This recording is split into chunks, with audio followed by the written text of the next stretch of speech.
Irá com o tempo, sinhazinha Esmeralda. Quando o netinho chorar pela primeira vez nos braços dele.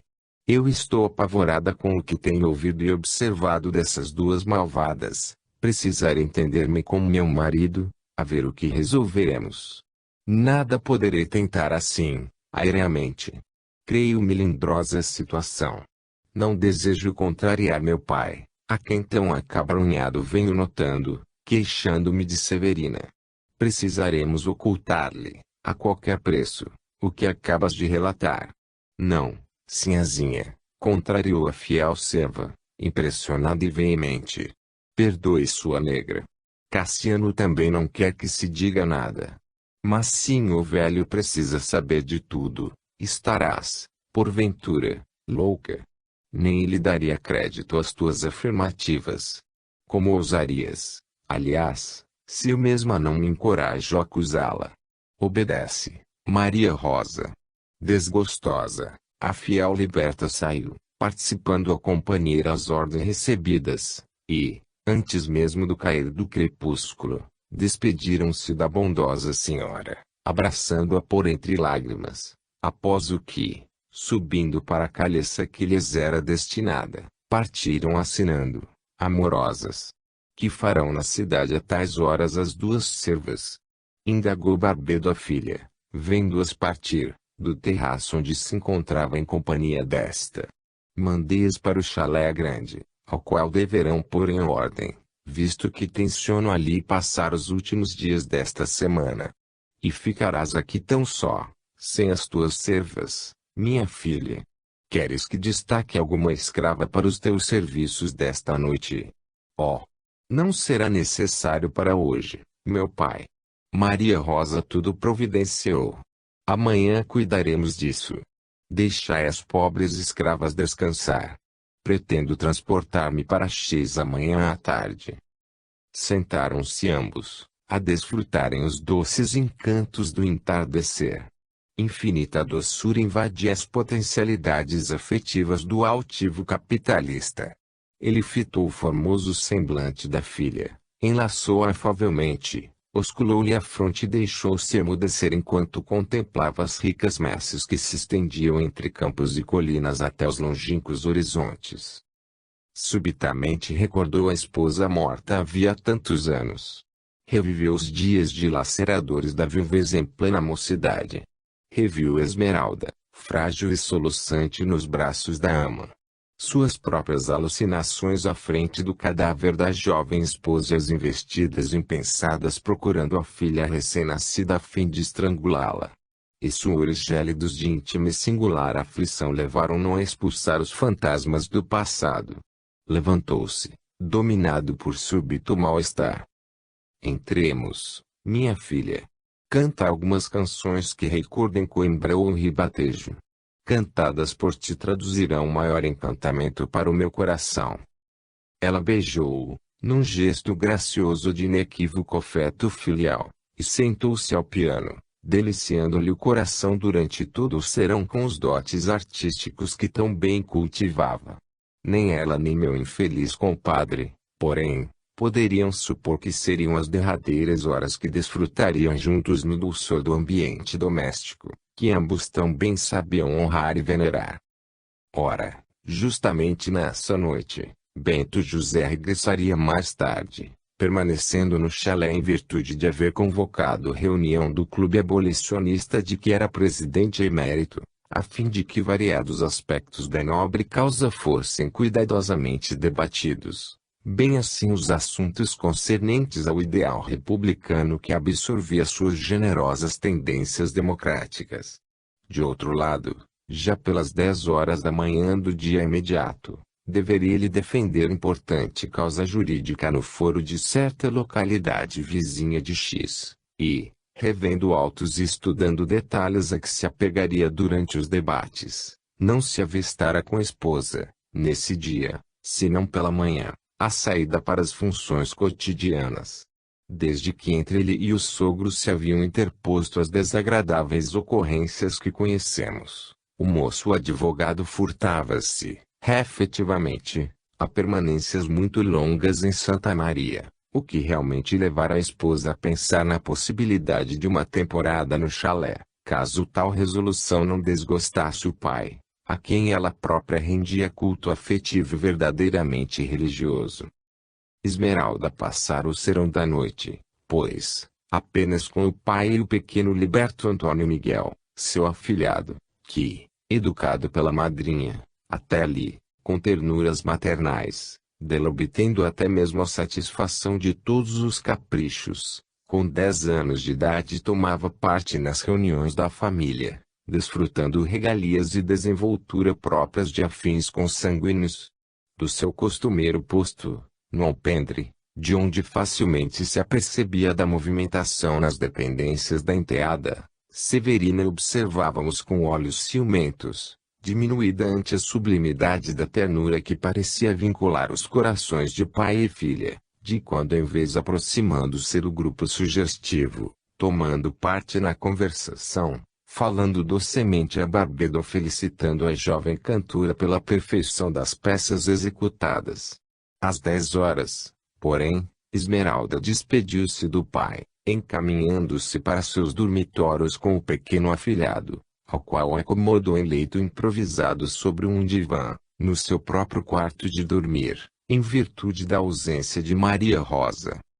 Cerca de 1 hora da madrugada, no entanto, voltava ao solar o jovem doutor Sousa Gonçalves, e, encontrando adormecida a esposa, não procurou despertá-la, acomodando-se sutilmente em aposento contíguo para algumas horas de repouso antes do júri, que prometia sensacionalismo, dado que a oratória brilhante e recursos inesperados do moço advogado atrairiam, invariavelmente, absolvição para o réu, pois o singular profissional não aceitava jamais causas acusatórias, senão apenas defesas para os seus constituintes. O ilustre Siqueira de Barbedo, porém, que, nessa noite, insolitamente apreensivo e inquieto, não conseguia conciliar o sono, vendo-o chegar ao galope do seu corcel ligeiro, acompanhado do pajem serviçal, do balcão do varandim dos seus apartamentos, onde se deixara ficar com a esposa até aquela adiantada hora, voltou-se para ela e exclamou, desprezível: grande leviano e peravilho!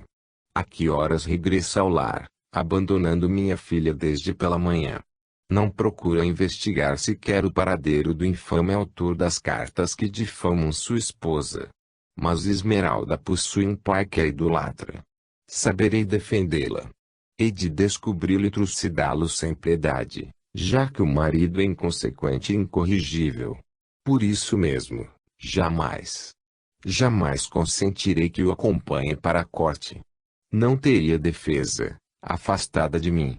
Jamais sairá de minha companhia. Não suspeitas ser ele próprio o autor das cartas? Como queres, então, que se ponha à procura do autor? Interrogou, audaz e emocionada. Sim. Deve ser ele mesmo. Mas seria demasiada infâmia. Sinto-me confuso e desorientado ultimamente. Creio mesmo que estou doente, minha amiga. Precisas de um médico. Consultá-lo-emos amanhã, foi a resposta. Em seguida a pernambucana abraçou-o com ardor, beijou-o com a costumeira paixão e encaminhou-o para o interior. Capítulo 3. O crime. Permitir-me ao leitor mais detalhadas informações em torno das disposições interiores do solar de Santa Maria, às quais muito sucintamente me tenho referido.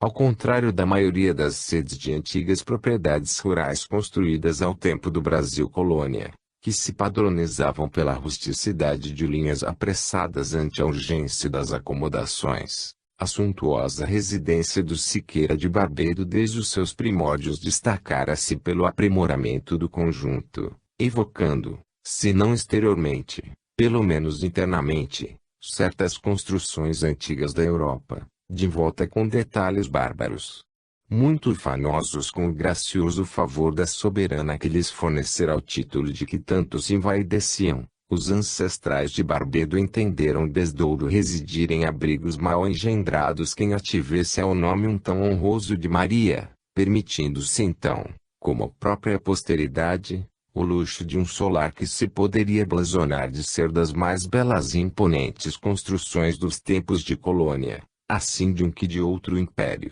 A cada decênio transcorrido o senhor do título e das rendas acrescia ao conjunto pavimentos ou dependências novas, e o sobrado assim crescia em estética e suntuosidade. Não lhe escasseavam, por isso mesmo, encantos arquitetônicos interiores, como pequenos degraus para um dormitório ou uma sala, no mesmo pavimento, os quais, assim sendo, se elevavam dos demais compartimentos ou baixavam, passagens súbitas, estranhamente dispostas, às vezes construídas por mero enfeite, quais detalhes de labirinto a lembrarem residências feudais da Europa, salas ou câmaras sobre arcadas interiores, deitando balcões para a dependência que lhes ficava abaixo, como viadutos internos para a facilidade de acesso de uma fachada a outra, enfim, compartimentos sombrios, às vezes votados mesmo ao esquecimento, visto que construídos tão somente no intuito de aproveitar espaços sobressalentes na área em que se realizara o melhoramento do edifício. Alguns anos antes de Antônio de Maria herdá-lo do avô, certo aventureiro italiano retocou totalmente, aprimorando com detalhes florentinos encantadores, elevando-se então à terceira fachada. Assim se apresentava o curioso edifício em singular feitio de I maiúsculo, devido às reentrâncias que deixavam relevo para as fachadas. Contornado em toda sua enorme extensão, à altura do primeiro andar, por varandins e terraços pitorescos e graciosos, poderia, por isso mesmo, alguém atingir quaisquer das fachadas e nelas penetrar sem ser percebido do interior, ao passo que o mesmo sucederia a quem o preferisse fazer interiormente, sem ser percebido do exterior. E possuindo qualquer das três fachadas entradas e jardins independentes, tornava o conjunto singularmente belo, mas propício a escapadas aventurosas de empresas criminosas, se os honrados barbeiros não apresentassem, desde afastadas gerações, aquele padrão de honradez e legítima equanimidade que caracteriza a heróica raça lusitana. Muitas vezes falei ao meu nobre compadre e amigo, como invadidos os meus recessos supersensíveis por indefiníveis premonições: possuis excelente residência, meu amigo, mas excessivamente ampla para tão pequena família. Suas disposições internas impressionam e atemorizam. Dir-se-ia miniatura de castelos ingleses ou escoceses, propositadamente construídos para a possibilidade de assassínios e prática de abominações. Replicava-me, porém, com o costumeiro sorriso franco, meu senhorial e altivo compadre: não digas tal inconveniência, meu excelente doutor. Tal como vedes, este solar jamais presenciou a mais insignificante cena de sangue ou de vingança. Apraz-me, sim, viver e vagar por estes compartimentos penumbrosos, cuja ambiência, como envolta em sugestões insólitas, despertam em minha alma emoções indefiníveis, como reminiscências de um passado que não sei onde vivi. Aliás, sabeis que, durante a estação calmosa, todas estas salas regurgitam com a presença dos meus queridos convidados. O certo, porém, era que ali existiam recantos sombrios e sugestivos, salas intermediárias, em círculo, com portas giratórias em feitio de cruz, permitindo passagem a 4 pessoas, sem que, todavia, 2 delas se avistassem, alcovas impressionantes, espécie de recamaras escuras com passagens para corredores soturnos, a fim de que, na hipótese de urgência, fosse facilitada a saída do aposento principal sem se perder tempo no percorrer as dependências centrais. O solar seria, portanto, efetivamente sinistro na sua arquitetura interior, não fora o bom gosto com que Barbedo decorara e os deliciosos ques artísticos que Esmeralda imprimira em todos os recantos. Ora, exatamente nos aposentos particulares de minha afilhada existia uma dessas portas giratórias em cruz, deitando passagem para um corredor ou galeria, que avançava até os aposentos de seu pai e para o qual numerosas portas de outros aposentos deitavam, além de outra galeria de trânsito interno, geralmente deserta, a qual com a primeira se cruzava próximo à porta giratória de esmeralda, galeria que trazia a singularidade de uma porta giratória nas mesmas proximidades, o que das dependências do fundo da casa isolava os apartamentos de minha afilhada, assim os de seu pai. Entrando, pois, pela porta giratória de esmeralda, alguém que viesse dos aposentos do comendador certamente não seria percebido por quem transitasse pela galeria de fundo, visto que a porta giratória desta encobriria, e penetraria sutilmente em certa alcova penumbrosa que seria como apêndice do quarto de dormir do casal Souza Gonçalves. Nessa dependência, a alcova do quarto de esmeralda, tornada sinistra após os sucessos que narramos, e onde, mais tarde, Maria Rosa piedosamente, e sob as vistas comovidas de Barbedo, improvisara um altar com sugestivo crucifixo iluminado durante cerca de 30 anos por uma doce e melancólica lamparina de santuário, que convidava a unção religiosa. Minha afilhada dispusera malas e caixas de viagem desde o regresso de Portugal, não servindo a dita dependência, portanto, a qualquer outra necessidade, visto outras passagens mais lógicas permitirem acesso fácil ao interior da casa. A qualquer outro caráter menos afetuoso e confiante do que o de minha afilhada, despertaria atenção a situação da referida alcova, a qual facilitaria uma daquelas emboscadas sutis de que tantas vezes falei ao meu compadre. Bondosa e eternamente amável para com todos, porém, e jamais cogitando de qualquer feição do mal, a esposa de Bentinho não só não se preocupava com aquele detalhe dos seus aposentos, como até se descuidava de diariamente verificar se estariam realmente trancadas a porta giratória da alcova para o corredor e a desta para o seu próprio dormitório.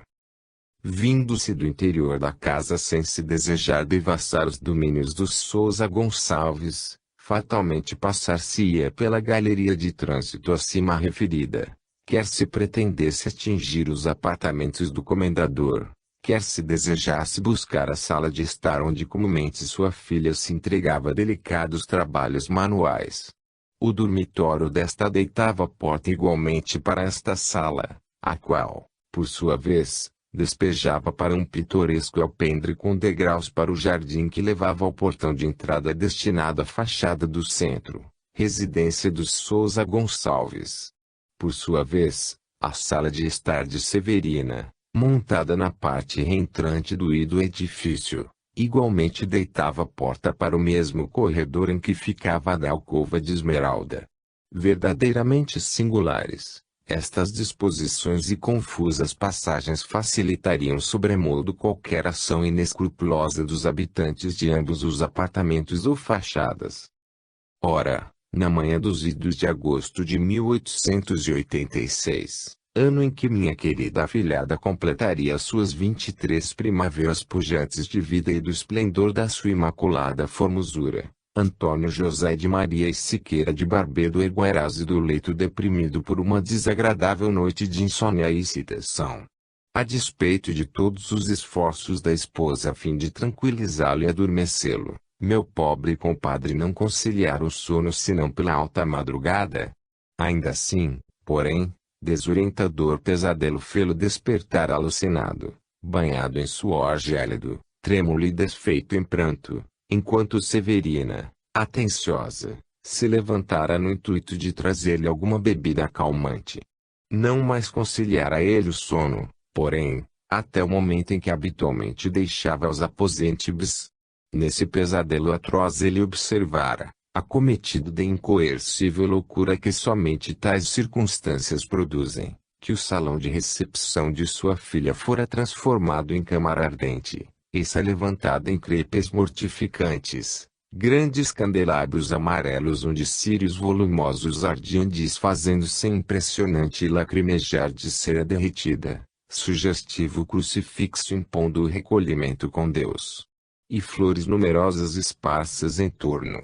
Um esquife mortuário, dominando o quadro apavorante, Despertou-lhe angustiosamente a atenção. Esmeralda jazia ali, inerte, a pele violácea, olhos fora das órbitas, a boca entreaberta num rictus de pavorosa tortura, deixando à mostra a língua arroxeada e entumecida, o pescoço enegrecido por equimoses denunciantes de um estrangulamento, os dedos crispados, retorcidos, como se, durante a trágica ocorrência, procurassem supremo gesto de defesa inútil. Severina, a quem ele não se encorajara de narrar o emocionante sonho, procurou confortá-lo, observando-lhe a depressão, e carinhosamente advertiu: necessitas de afastamento temporário de Santa Maria a fim de repousares e cuidar da tua saúde. Hoje já não és o varão jovem a quem conheci, multiplicando-se nos labores exaustivos da fazenda.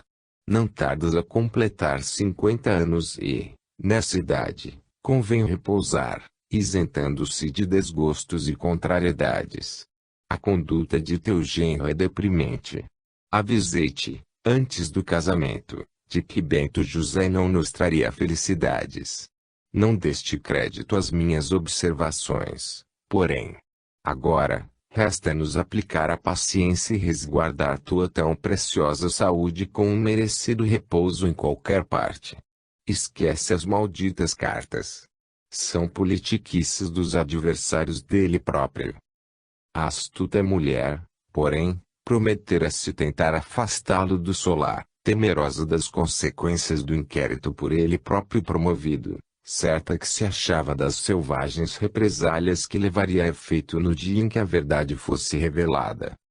Comovido com as palavras dela, Barbedo reclinou-se em seu ombro, sentindo-se frágil sob a caridosa pressão daquela que tão perseveradamente sabia idolatrá-lo, e exclamou, beijando-lhe docemente a face: tens razão, minha amiga. Tão desvelada e amante tens sido através dos anos. Entretanto, nem sempre hei correspondido à altura da verdadeira justiça. Sim, és amiga fiel, conquanto algo rude de maneiras. Mas ainda é tempo. Recompensar-te-ei à altura dos teus merecimentos. Como assim, querido amigo? Venho ponderando que, realmente, será de justiça que algo faça por tua filha, se não por ela mesma, ao menos em consideração a ti, que tanto me tens amado. Um lampejo de mal contido júbilo deslumbrou a alma da bela pernambucana, cuja mente descortinou um panorama profundo que aquela confidência revelava a sua maternal ambição. E, desejando prelibar o triunfo que se delineava através de tão sedutoras frases, inquiriu, emocionada: queres dizer então, meu querido, que, finalmente, atendes meu antigo pedido em torno de Ana Maria?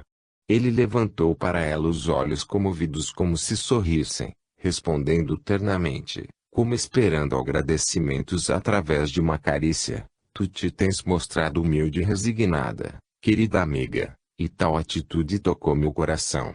Sim.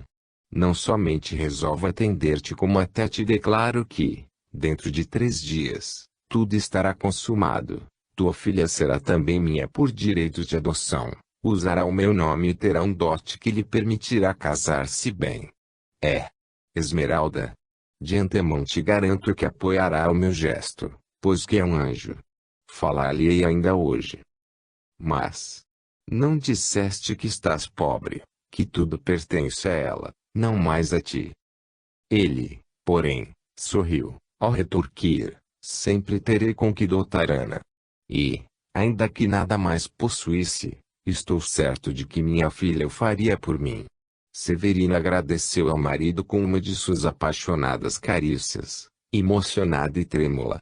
Mas, de chofre, lividez marmórea alterou-lhe as feições, que se contraíram num rictus dramático de angústia e pavor, ao pensar: e se Barbedo chegasse a descobrir a trama hedionda das cartas anônimas? Por um instante, a infeliz mulher mediu a profundidade do mal que praticara, bem assim a catástrofe que para si mesma, como para sua filha, significaria a descoberta de tal delito. E sentiu que ondas de insuportáveis exasperações penetravam os meandros de sua alma. Entre mentes, deixando os próprios aposentos, o comendador, como todas as manhãs acontecia, dirigiu-se para os apartamentos da filha, a fim de cumprimentá-la e acompanhá-la na primeira refeição, hábito que Severina jamais consentira em igualmente adotar, e que, de forma idêntica, jamais conseguira destruir na vontade do marido. Percebendo, porém, que Esmeralda, acompanhada do esposo, se dirigia ao salão de música a fim de com este ensaiar ainda, como habitualmente faziam pela manhã, um dos admiráveis duetos para piano e flauta, nos quais eram exímios, compreendeu que se atrasara e retraiu-se no intuito de não perturbá-los, pensando em que cumprimentaria a filha após a retirada do genro, a quem sabia assoberbado de afazeres naquela manhã e com o qual vivia gastado desde alguns dias. Efetivamente, ainda não havia sequer alcançado a sala de refeições da manhã, e os arrebatadores acordes de célebre concerto de Mozart para flauta encantaram-lhe a audição, arrebatando sua alma de sentimental aos inefáveis páramos do ideal. E enquanto a melodia sublime distendia acordes meríficos, levando-os ecoar pelos recantos do vasto domicílio, seu coração do mesmo modo se dilatava, predispondo-lhe a razão para mais justiceiras apreciações quanto ao caráter do genro, cuja imagem bondosa e cavalheiresca se desenhou à sua imaginação naquele momento isenta de hostilidades. É um grande artista, um grande bacharel e um grande idealista, murmurou consigo mesmo, enternecido. O pensamento alheio à mesera que Severina servia, pessoalmente, a refeição matinal, fiel ao nefasto ciúme que a deprimia, mas ditosa por não vê-lo à mesa de Esmeralda. Oh, meu Deus! Não posso sinceramente crê-lo infame. É impossível. Que demência é essa, que tanto me conturba? Porque o detesto. Tudo indica que idolatra minha filha. E é o pai do meu futuro netinho, sangue do meu sangue, a quem já amo com todas as veias do coração. E ao qual espero apertar em meus braços, com orgulho e sublime alegria. Abolicionista. Republicano. Os homens mais nobres deste mundo pautaram-se, em todos os tempos, pelas mesmas diretrizes. Sim. Bento José é um sonhador, um leal coração, um caráter varonil e heróico.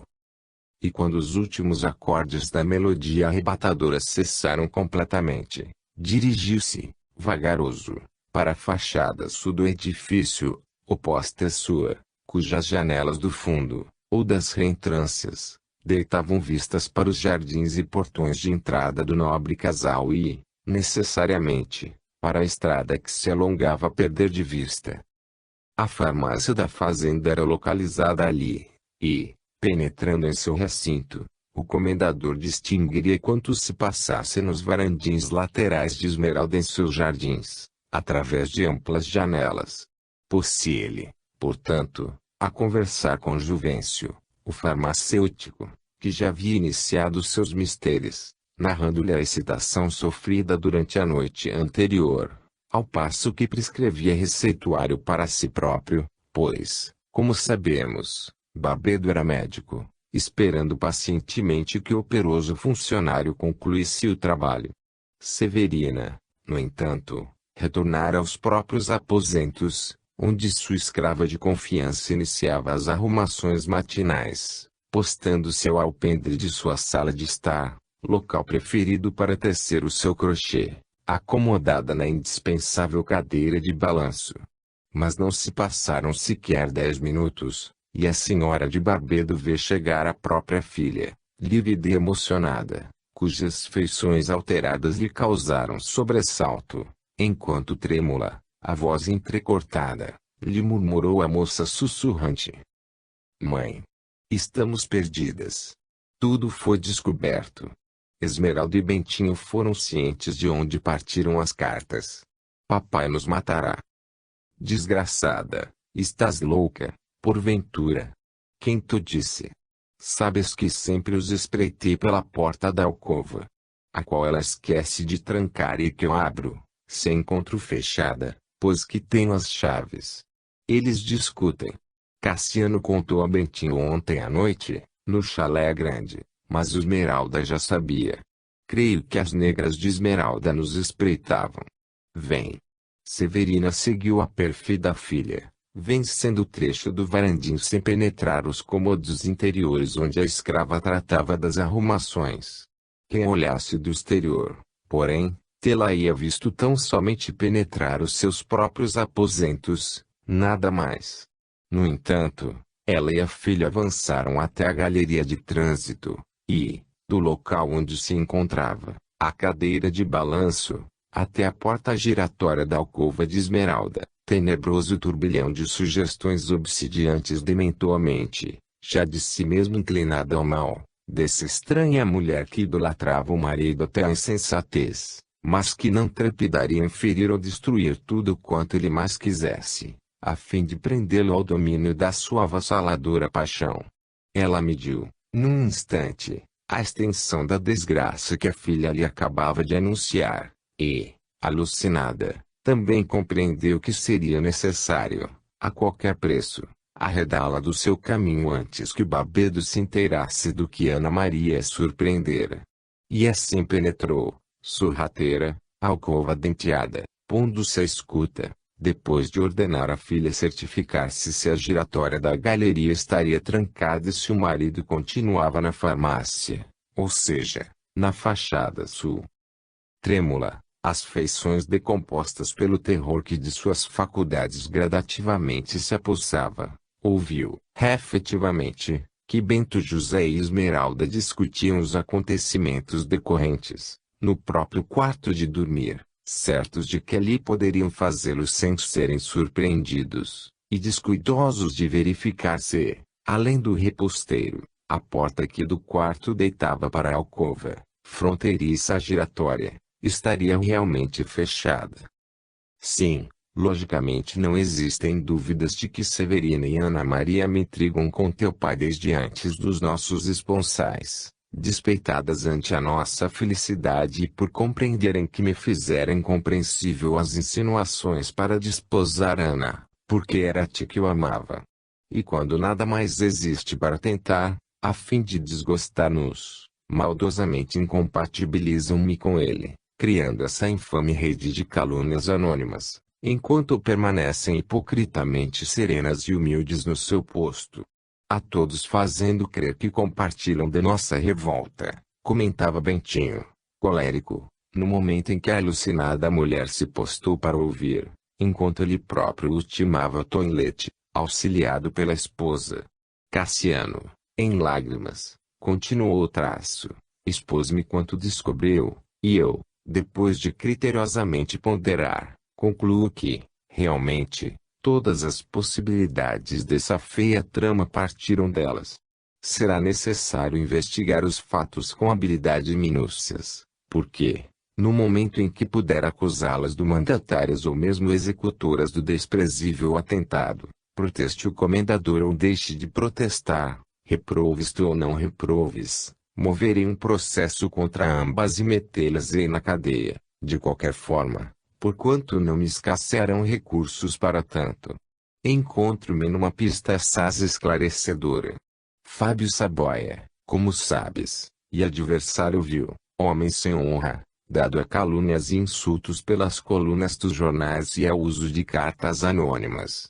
Presentemente é o namorado de Ana. E não ignoro que se entendem frequentemente, a sós, coadjuvados pelas negras de Severina, sob a tolerância desta própria e as ocultas do comendador.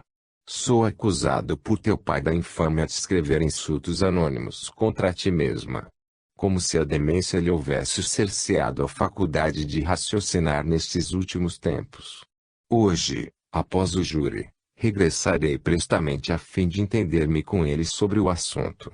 Teu pai precisará ouvir de mim ou de ti o nome dos verdadeiros caluniadores, os quais posso garantir que são Severina, Ana e Fábio. Acaso enlouqueceste, meu amor? Observou a senhora ainda uma vez conciliadora. Não podes acusar minha madrasta sem que obtenhas provas muito concretas, e isso será dificílimo no caso em apreço. Meu pai repeliria a acusação. No momento, replicou o moço advogado, excitado. Não acusarei formalmente. Comunicar-lhe-ei, apenas, as minhas suspeitas, induzindo-o, como advogado que sou, a observar e inquirir Severina sem que ela própria de nada suspeite. Ele mesmo, portanto, assim procedendo, desvendará o enigma que tanto vem irritando e amargurando. Refletiste, querido Bentinho, nas desagradáveis ocorrências que acarretaria semelhante atitude de tua parte? Quantos dissabores, talvez mesmo desditas, adviriam para meu pobre pai? Ah! Então acharás preferível que teu marido continue infamado pelas mais torpes suspeitas que o cérebro de teu pai poderia engendrar, o qual de tudo me vem acusando por insinuações dessas duas relapsas mulheres, até mesmo de vilipendiar tua própria honra pessoal com artigos pelos jornais, alusivos ao caso, como sucedeu ainda ontem, e cartas anônimas. Sim. Concordes tu ou não concordes? Entender-me-ei com ele hoje à tarde. Teu pai não ignora quão inferior é o caráter da mulher a quem se uniu em matrimônio. Muitas vezes se queixou do arrependimento de havê-la trazido do Recife. Enganas-te. Isso passou. No momento meu pai ama e respeita aquela a quem deu seu próprio nome. E, no intuito de serenar o esposo, demovendo-o do intento, a fim de ganhar tempo e evitar, de qualquer forma, a cena que presumia desagradável e violenta entre os dois homens que tão caros lhe eram ao coração, acrescentou, sem que, todavia, nutrisse intenções de cumprir o que prometia. Deixa a meu cuidado a espinhosa missão de tudo relatar a meu pai. Incumbir-me-ei de esclarecê-lo, chamando-lhe a atenção para o que descobrirmos. Falo-ei interrogar Severina habilmente. E eu mesma contornarei Ana, a ver se contradiz. Sabes que meu pai me ama demasiadamente e não se revoltará contra mim. Com maior facilidade me acreditará do que a ti. Ele beijou-a carinhosamente, risonho, e, enlaçando-a, encaminharam-se ambos para a sala de estar. A porta de saída para o alpendre do Varantim, porém, da qual Bentinho se servia todas as manhãs, reiniciaram a conversação. Sobre o divã, o pequeno Antônio Miguel, febril, semi-oculto entre cobertores e almofadas, presenciava os fatos, em silêncio, despercebido de todos. Do seu posto de espreita na alcova escura e esquecida, Severina tudo ouvira entre crispações de terror e suores gelados de inconcebível angústia. Sinistro trabalho mental de premeditação para a execução de qualquer ato que evitasse a barbê do conhecimento da sua infâmia, agora que ele se dispusera a todas as concessões a seu respeito, parecendo até mesmo amá-la como jamais o fizera, bem assim nas represálias de Sousa Gonçalves e, consequentemente, a sua e a desgraça da filha, pois presumia que o seriam até mesmo repudiadas por aquele a quem ela própria queria acima de tudo, avolumou-se em seu cérebro desde muito intoxicado por irradiações obsessoras.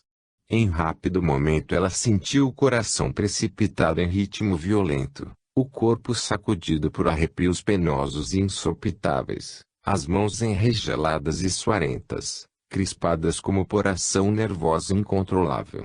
Enquanto a garganta em fogo, a língua seca, os olhos fora das órbitas, como tolhidos para a visão das coisas que a cercavam, apenas lhe apresentavam às faculdades inteligentes um único quadro resolutivo, Esmeralda a debater-se em agonia e Bentinho acusado de uxoricídio. Seria certamente ingênua a resolução tomada entre as excitações de uma semidemência. Mas ingênuas serão todas as resoluções maléficas, obsessoras ou não, que somente o entendimento, assim influenciado, parecerão lógicas. Não obstante, quantas vezes as sociedades se deparam fatos análogos a este, fatos que só mais tarde, analisados judiciosa e logicamente, ressaltam então a sua verdadeira posição ao entendimento mais modesto. Nessa pressão mental, sinistra e inconsequente, ordenou ela rapidamente à filha, e Ana Maria notou-lhe a voz rouca, alterada, hiperemocionada. Observa onde se acha teu padrinho.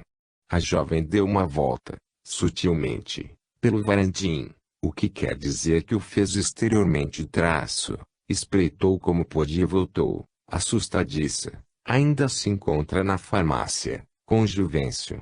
Entre mentes, das sacadas desta dependência, Barbedo observava o casal de esposos sem, contudo, ouvir-lhes a discussão em virtude de a distância somente permitir a captação de uma que outra palavra solta. Viu, então, intrigado e apreensivo, que o genro exibia à esposa uma folha de papel e, com ardor e veemência, dizia esta, entre outras palavras impossíveis de compreender: dependerá apenas da tua assinatura. Exijo da tua consideração por mim que o assines. Herança. Fortuna.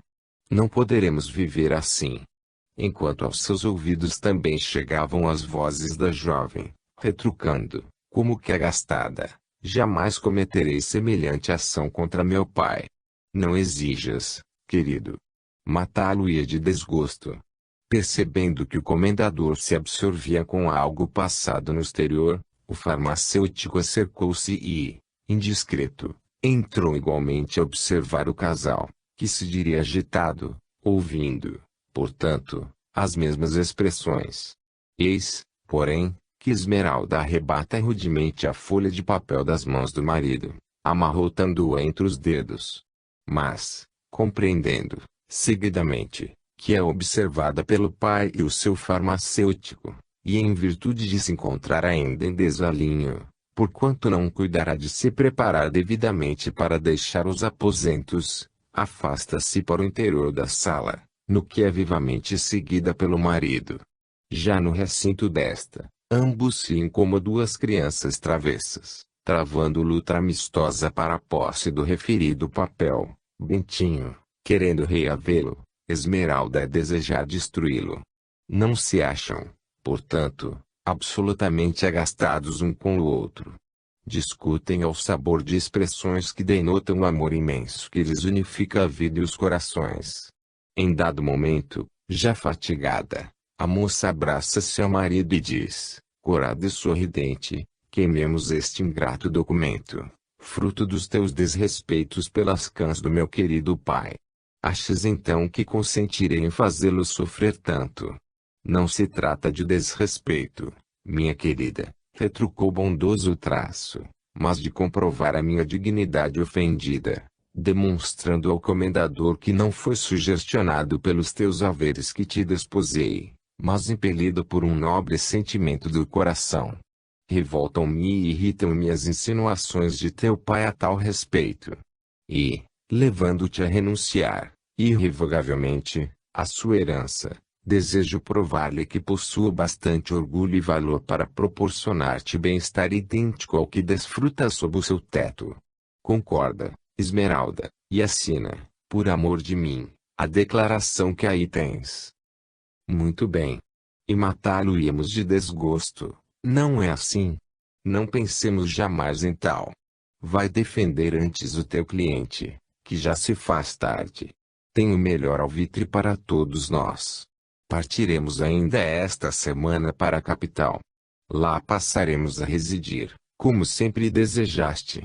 Nosso querido filhinho virá ao mundo na chácara da Tijuca, onde nasceste. Sem que haja necessidade de ofender meu pai e com ele nos malquistarmos, tão generoso ácido sempre para conosco. Esqueçamos Santa Maria e os dissabores que nos ha causado. Ouvindo-a, ainda uma vez curvou-se, pois Esmeralda vencia sempre. Uma onda de ternura infinita envolveu-lhe o ser a lembrança do entezinho bem amado por ela evocado em momento tão preciso, e ao qual entreviu nas irradiações do próprio coração estendendo-lhe gentilmente os bracinhos para refugiar-se em seu peito. Tomou nos braços a esposa, osculou-a com doçura e bondade, enquanto respondia: tens razão, minha querida, queimemos este infeliz documento. Encontravam-se entregues a esse delicado serviço, quando 8 pancadas soaram no velho relógio da fazenda.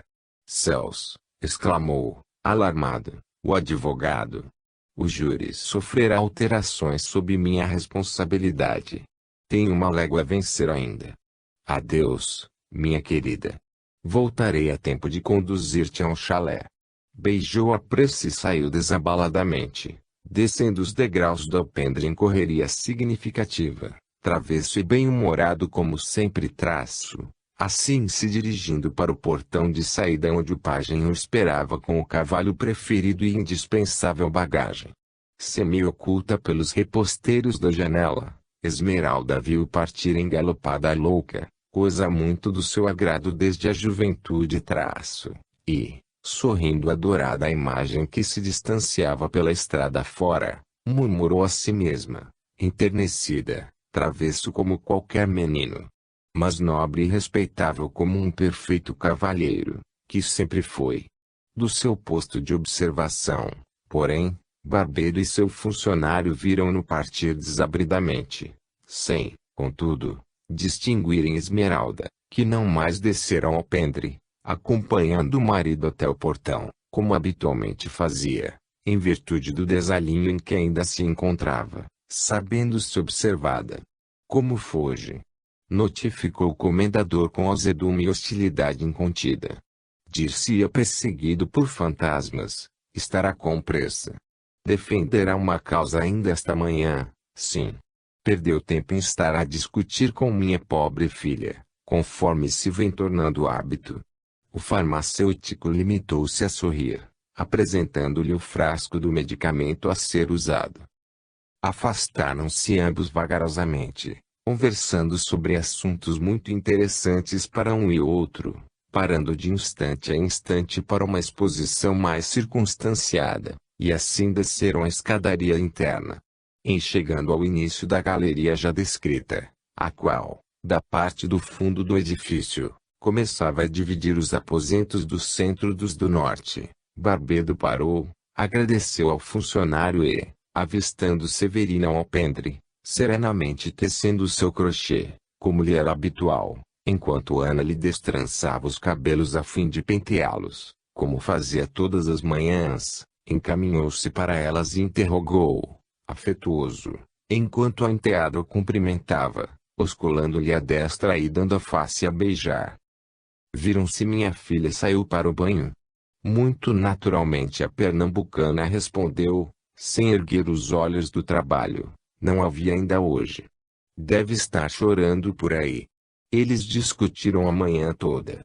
Ouviam-se daqui os alaridos, com efeito.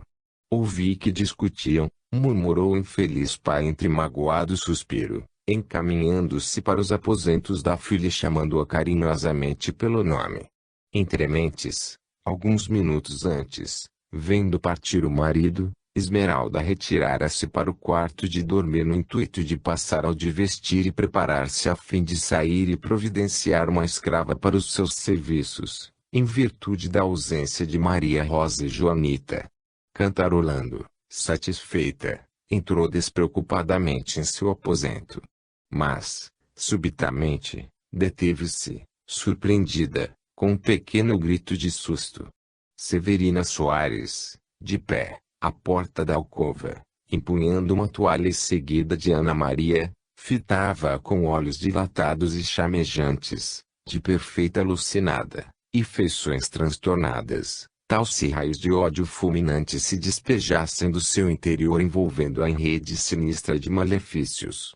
A desgraçada jovem compreendeu que suas confidências com o marido haviam sido surpreendidas e, célere, pressentiu que algo terrível se passaria, pois o terror de que se sentiu subitamente invadir tolheu-lhe a clareza do raciocínio, as forças de ação, a vontade de reagir contra o torpor que a cometia, para somente adverti-la de que se encontrava à beira de um incomensurável abismo. Certamente teria tido o tempo de voltar atrás, se a necessária presença de espírito não a desamparasse no instante preciso, de fugir para local menos deserto, procurando refúgio nos braços protetores do pai. Mas a mente paralisada por vigorosa pressão magnética obsessora negou-lhe ação para o feito salvador. Ela não se lembrou de que devia ou poderia fugir. Portou-se como uma indefesa avezinha hipnotizada pela serpente esmagadora. Trêmula, lívida, certa de que a madrasta estivera à espreita, sentindo porejar da epiderme o suor gelado de súbito mal-estar como que pregônico. Ela apenas pôde recordar a advertência de Maria Rosa, na véspera: Severina é capaz de tudo. Ela matou pai Custódio. E foi com voz incerta, reunindo as forças morais que lhe restavam naquele supremo instante, que interrogou, como num murmúrio: Que pretendes, Severina? Tu nada dirás a teu pai, desgraçada. Maldita usurpadora, ó! Bem merecias que eu lhe dissesse. Mas eu não pude, porém, concluir. Severina e sua filha se arrojaram sobre ela com violência demoníaca. Em instante rápido qual o fulgor do corisco, a pernambucana enlaça-lhe o pescoço com a toalha de que se apossara e aperta vigorosamente, enquanto um grito rouco de Esmeralda é contido por Ana, que auxilia a mãe, e a vítima vacila, caindo sobre os joelhos, presa de convulsões horríveis, debatendo-se em aterradora agonia. Completamente dementada naquele instante, banhada em suores rescaldantes, Severina aperta o laço da toalha com toda a fereza das suas forças, espumante de ódio e de animalidade. E Esmeralda estorcia-se, sufocada, tentando libertar-se, enquanto, a cada instante mais alucinada, a esposa de Barbedo multiplicava o desesperado vigor de que seria capaz sua complexão robusta e nervosa. Mas, repentinamente, Ana exclama, depressa: Mamãe! Papai desce com Juvencio.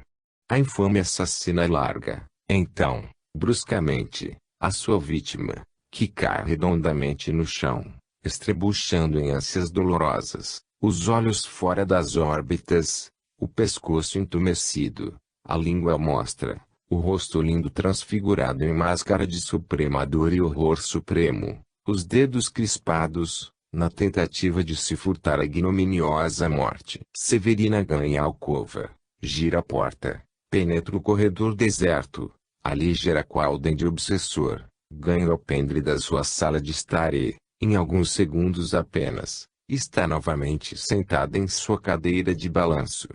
Por sua vez, Ana Maria fecha ambas as portas da alcova, habituada que está desde muito ao mesmo serviço traço, deixando as chaves pelo lado de dentro, e, por passagens sutis, chega ao varandinha a tempo de ser vista pelo comendador, desnastrando os cabelos de sua mãe, como fazia todas as manhãs.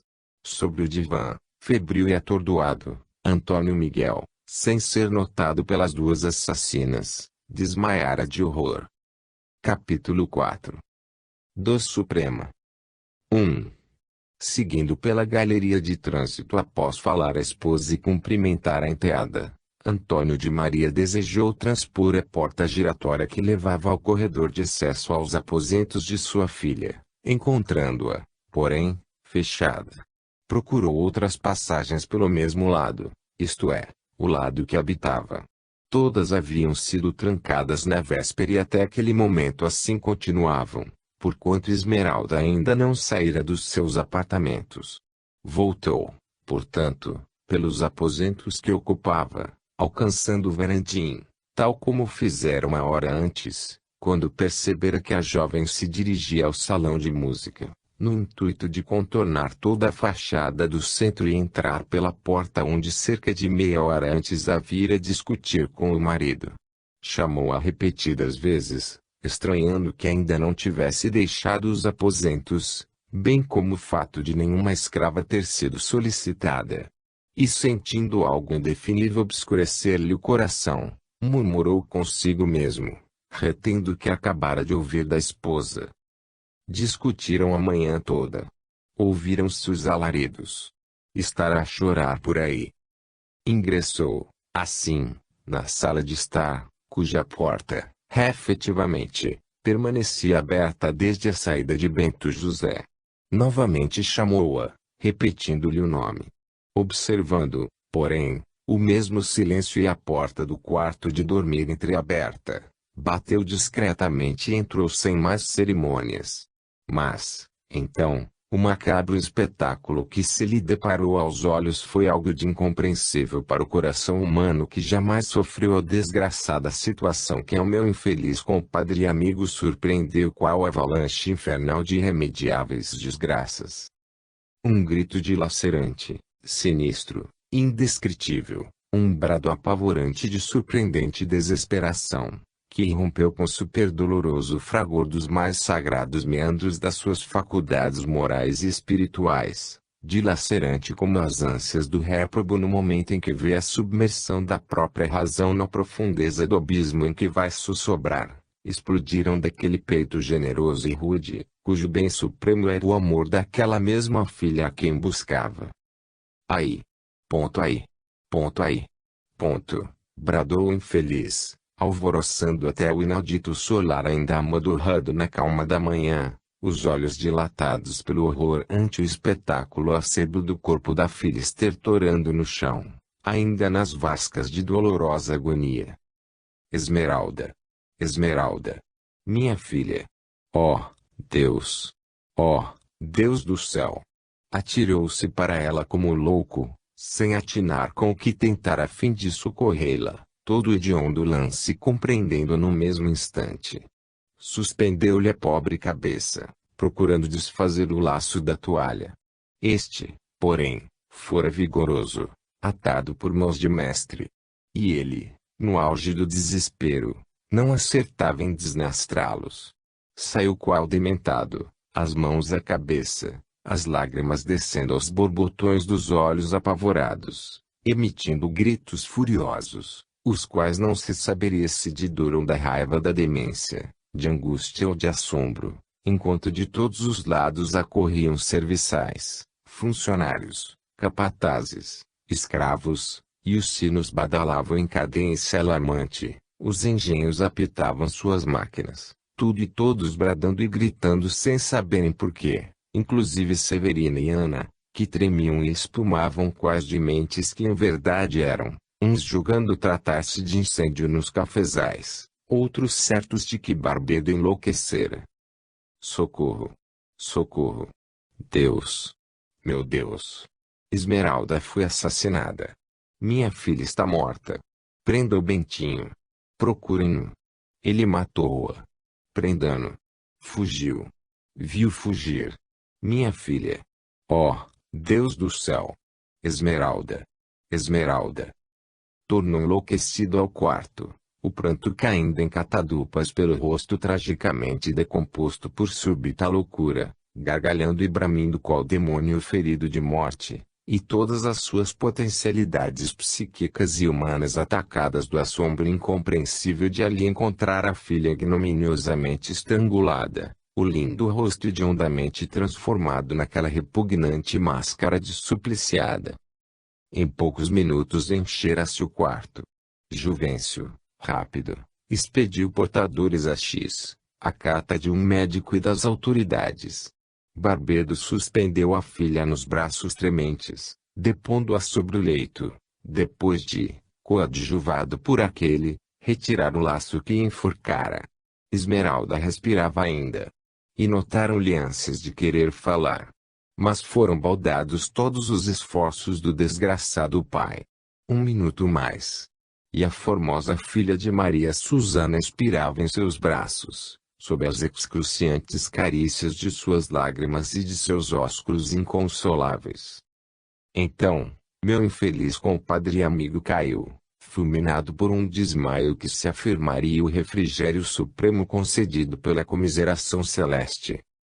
Estimimo-nos narrar o que foi para Santa Maria e adjacências esse drama brutal cujas repercussões abalaram a própria corte, tocando o coração magnânimo de Sua Majestade, o Imperador, que fez fosse visitado, em seu nome, o infeliz pai, recomendando punição à altura para o crime e Josa.